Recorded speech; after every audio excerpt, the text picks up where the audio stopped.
The gold standard. It died long before August 15th, 1971. In this video, we're going to talk about the real day that the gold standard was abandoned. Let's explore.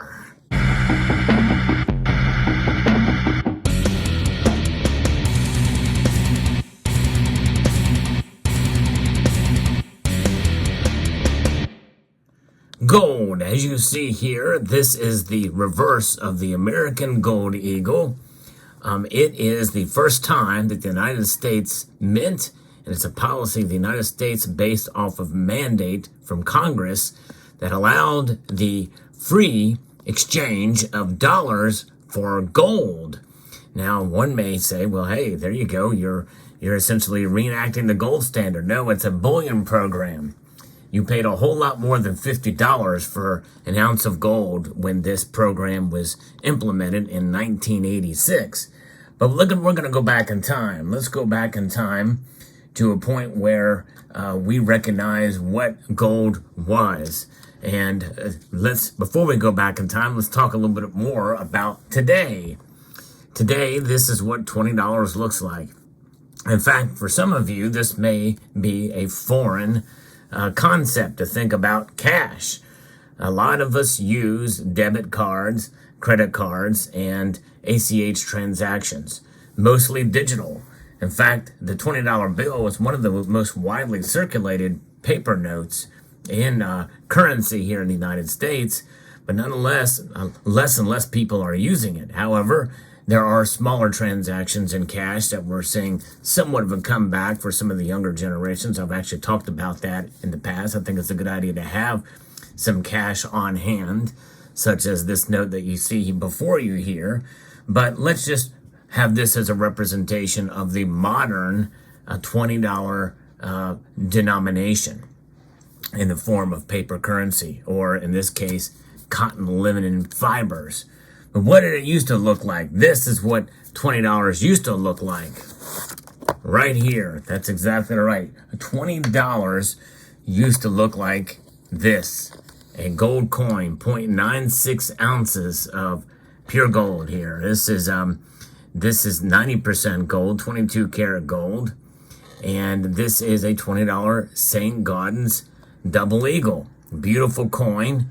Actually very rarely transacted, honestly, in the day, but they were meant and minted for circulation. But $20 was a lot of money back in 1915 when this particular piece was minted. And nonetheless, they continued to mint these coins through 1932. Very few of them got out in 1933, and that is the date that we're going to be talking about here.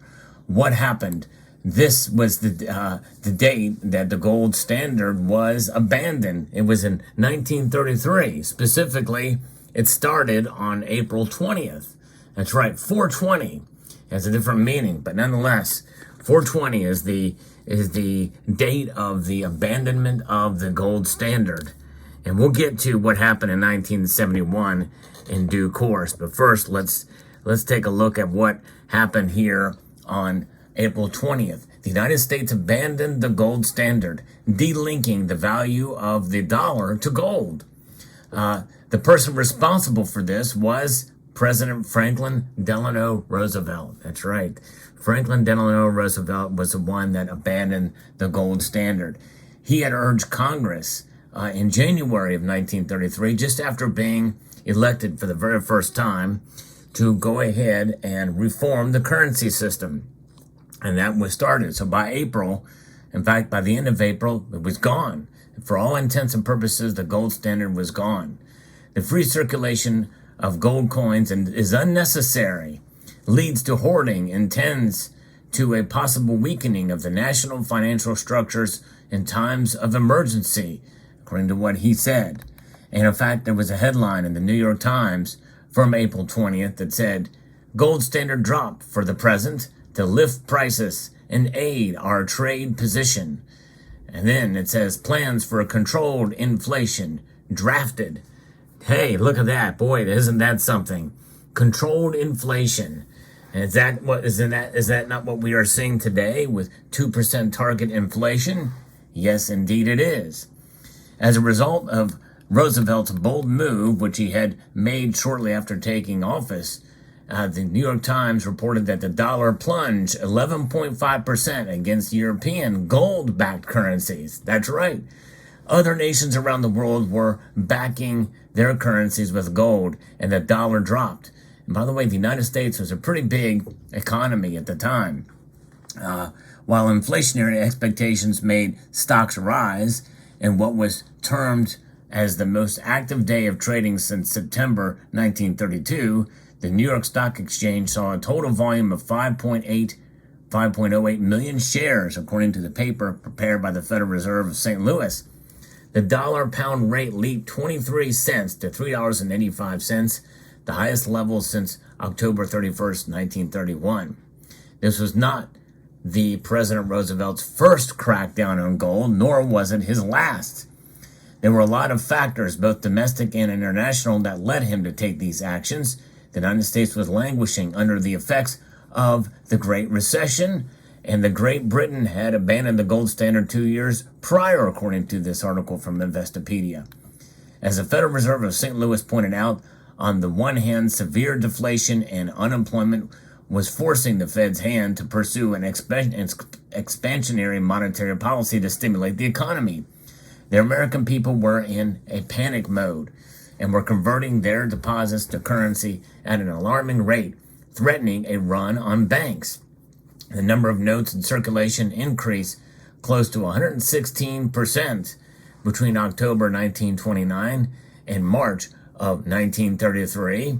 The Fed's gold to notes and deposit liabilities ratio, which stood at 81.4% a month before Britain left the gold standard, slumped to 51.3% in March of 1933, the lowest level since 1921.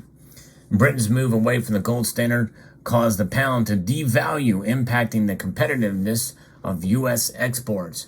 Not only that, but international responsibilities and the threat of gold exports called for the Federal Reserve to tighten credit and demonstrate its commitment to the gold standard. So Roosevelt prioritized domestic situation over international commitments. One of his first moves as president was to declare a 4-day bank holiday and suspended gold exports. Within days, the Emergency Banking Act was enforced that prohibited banks to cut out gold coins or bullion or gold certificates except under a government-issued license. 2 weeks prior to abandoning the gold standard, he issued an executive order prohibiting the hoarding of gold coins, bullion, or gold certificates. People and corporations were mandated to deposit these with the Federal Reserve or to face up to $10,000 in fines or up to 10 years of imprisonment or both. Those who gave up their gold were compensated at a rate of $20.67 per ounce. And so that, in fact, if we go over into history.com, talks a little bit about what exactly happened. And so by the 10th of May, the government had taken $300 million of gold coin and $470 million of gold certificates. 2 months later, a joint resolution of Congress abrogated the gold clauses in many of the public and private obligations that were required the debtor to repay the creditor in gold coins of the same weight and fineness as those borrowed, which is pretty much unconstitutional. In 1934, the government price of gold was increased to $35 per troy ounce. So you look at that. This says here $20, and a full ounce of gold will be $20.67. But obviously, this is 0.96 ounces. So there you go. So it's abandoned. It's gone. Now we have the new dollar. And by the way, the Federal Reserve Act was still in play here through all of this activity and action. The Federal Reserve, essentially, the Federal Reserve Act, I think, laid the framework for abandoning the gold standard. And by the way, it wasn't until 1965, but still, coins like this is a silver dollar that's exactly 100 years old right now. This thing here, essentially, was really rarely circulated in this form. Usually people used half dollars and quarters and dimes for their silver coinage. And then anything smaller was copper-based, such as the cent and nickel. The nickel containing 75% copper and the cent containing 95% copper. Nonetheless, the silver transactions, though, were still considered sound money up until, and constitutional money up until 1965. That year is the first year that they introduced clad coinage. However, still some silver coins were minted that year. They had just had a date of 1964 to get rid of the leftover stock. Nonetheless, it's so they increased the price at $35 per ounce, effectively increasing the gold on the Federal Reserve's balance sheet by 69%. This increase in assets allowed the Federal Reserve to further inflate the money supply. The government held the $35 per ounce price until August 15th, 1971. And again, keep in mind that through this time, we passed over what happened in Bretton Woods, New Hampshire in 1944. That agreement essentially allowed for other nations to have their currencies backed by the dollar, which in turn could be converted to gold for foreign exchanges, but not for domestic.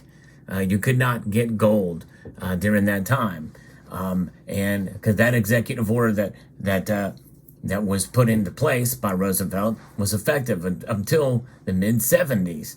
And would no longer convert dollars to gold at a fixed value. So what essentially happened on August 15th, 1971, President Richard Nixon said that it would not allow to convert dollars to gold at a fixed value from anywhere, from anyone, internationally or domestically. Essentially, the gold window had already been closed. It's just that it was sealed up to not allow the draft of gold to come through like a cold wind. It just basically essentially sealed and further insulated the dollar from gold, and which would continue to mean that the dollar essentially became a pure fiat currency. Now, in 1974, President Gerald Ford signed legislation that permitted Americans again to own gold bullion, and that was the example that you could see with this coin that allowed to be able to essentially have gold as Americans again. But you paid a very heavy premium for them, and you paid the market price of gold because they couldn't keep gold down in terms of its true value during that time. And so that's where it is. So the real day that the gold standard died was April 20th. And it's seen in that article from the New York Times, dated the same date. But essentially, it really came to a head by June 5th, 1933. And it's pretty amazing to see where we are at now. Why has the dollar survived so long? Well, you can thank Henry Kissinger, who also has survived for a very long time, as he is, if he's not 100, he's 99. He's either 99 or 100. And so with that being said, he helped to solidify the dollar internationally with tying it to oil. That's called the petrodollar, where all oil had to be traded in dollars. Oil was the lifeblood of energy, and much of the chagrin of many people out there, oil still is.